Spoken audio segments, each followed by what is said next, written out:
பொதுவாக இந்த தீபாவளி, பொங்கல் இந்த மாதிரியான பெரிய பெரிய ஃபங்க்ஷன்களுக்கு வந்து நம்ம சொந்த ஊர் போய் அங்கே நம்ம வளர்க்குற சேவல், வீட்டில் வளர்க்குற சேவல் இல்லைன்னா கோழி இதை அடித்து சாப்பிட்றதே ஒரு தனி செலிப்ரேஷன்.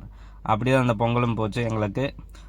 பார்த்திங்கன்னா ஒரு சேவல் ஒரு 3 கிலோ வரும். அந்த சேவலை அறுத்து நல்லா க்ளீன் பண்ணி, இப்போ பொதுவாக பார்த்திங்கன்னா டவுன் சைடு வந்து நாட்டுக்கோழிகளை க்ளீன் பண்ணுற விதம் வேறு மாதிரியாக இருக்குது. பியூர் வில்லேஜ் சைடு வந்து அது ஒரு தனித்துவமாக இருக்குது. எப்படின்னு பார்த்தீங்கன்னா பியூர் வில்லேஜ் சைடு வந்து அந்த சேவலை அடித்தோன்னையுமே அதை வந்து நல்லா கொதிக்கிற தண்ணியில் முக்கி எடுத்தோம்னா அந்த மேலே இருக்கிற அந்த பொங்கு பூராமே, அதாவது அந்த இறக்கை இது எல்லாமே சுத்தமாக வந்துடும்.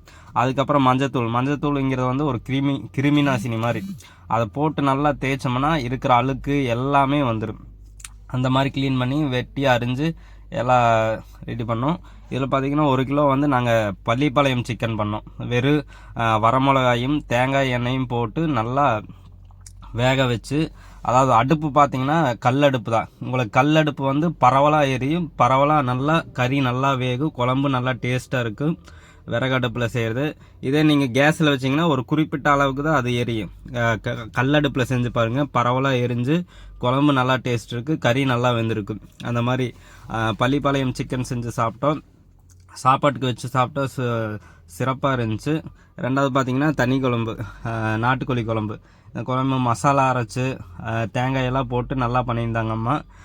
இந்த மாதிரி செஞ்சு சாப்பிட்டோம்னா நமக்கு இருக்கிற சளி பூராமே, எல்லா சளியுமே, மூக்கு சளி, தொண்டை சளி, நெஞ்சு சளி, எல்லா சளியுமே வந்துடும்.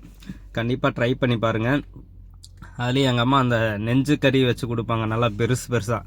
அது ரொம்ப சிறப்பாக இருந்துச்சு.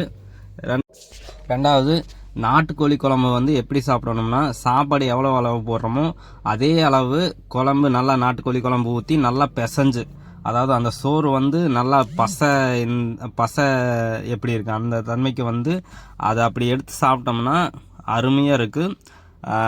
அந்த அனுபவம் நல்லா இருக்குது. நல்லா பிசைஞ்சு சாப்பிடணும். அதாவது அந்த குழம்பு கூட வந்து இந்த சோறு ஒட்டிடணும், அந்த அளவுக்கு பிசையணும். அந்த மாதிரி பிசைஞ்சா, ஏன்னா நிறைய பேர் பிசைகிறத வந்து ப்ரெஸ்டீஜாக பார்க்குறாங்க. அப்படியெல்லாம் ஒன்றும் கிடையாது.